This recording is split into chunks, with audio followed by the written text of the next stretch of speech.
Would you like to read that recipe? Sure, let's do that. Let's read the recipe.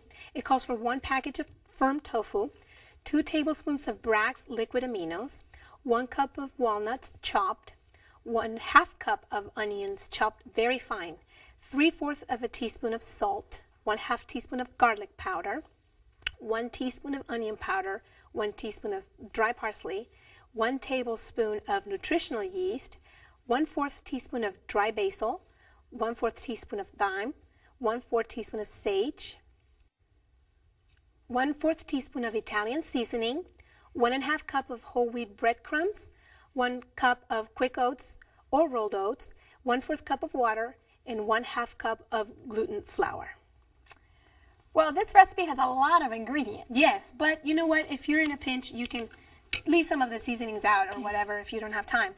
But it really makes it taste good if you add them in. So we already mashed the tofu. It's basically the same kind of tofu we just used for the ricotta style filling. It's a water-packed tofu. Water-packed. You can find anywhere. Yeah, and you mash it. You can use a potato masher. You can use a fork or whatever you find. We can just go ahead and dump all the ingredients in. We go ahead and all of them dumped in put our oats, and our whole wheat breadcrumbs. It's the same kind of whole wheat breadcrumbs that I use for the other All right, the ones you made yourself. Yeah, I think it's so much easier.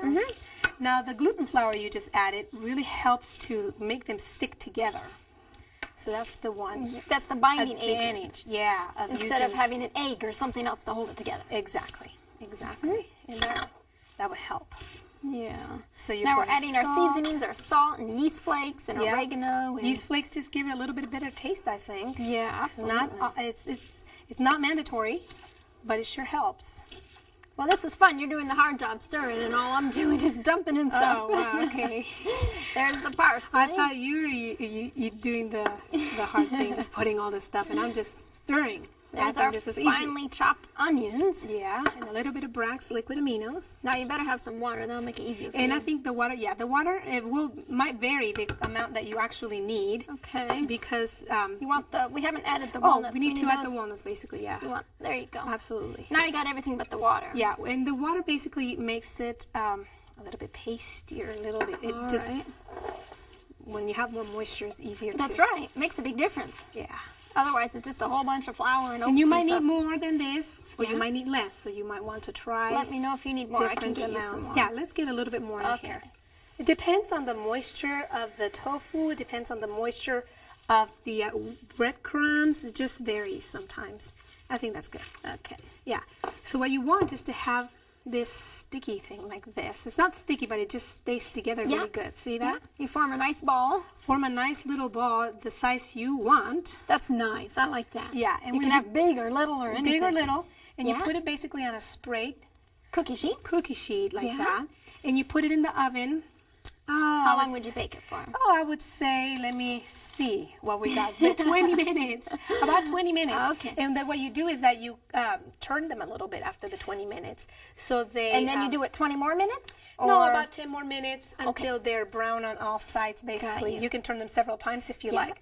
But you have something like this at the end. It looks good. Yeah, so we can make our Italian meatball sandwich now. Let's do that. Yeah, let's do that.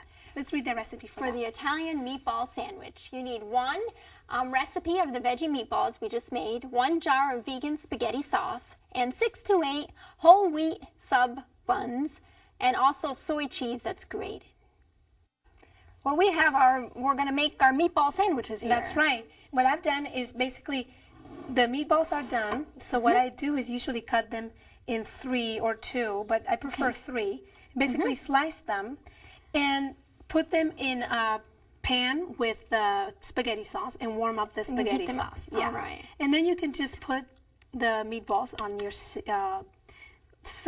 You already have your subs cut open. Yeah, and they're wheat and yeah, that's nice to find wheat subs. Yeah, and you can find them at some grocery stores, so it shouldn't be too hard.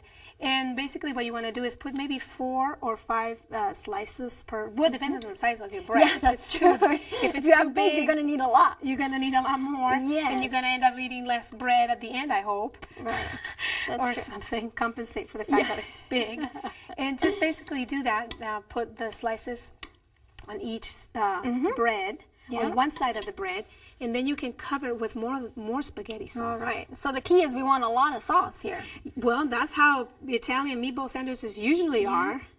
So it depends on how you want it, actually. If you want more sauce, that's fine. You can put it even on the other side, too, and spread it out a little bit. That's nice. Like Keeps that. it from being dry. Yeah, exactly. And you basically cover it with cheese, and this is soy cheese, so you can make your own cashew cheese at home, which That's I did too, and grate it. There's some Or you can buy the soy cheese in the store and just do it that way too. You can buy some soy cheese and look it up at the health food store and get it. And you can put this in the oven until it's heated through and the bread is toasted. And you're done. Boy, that's and you nice and easy. Close it and eat it. Boy. And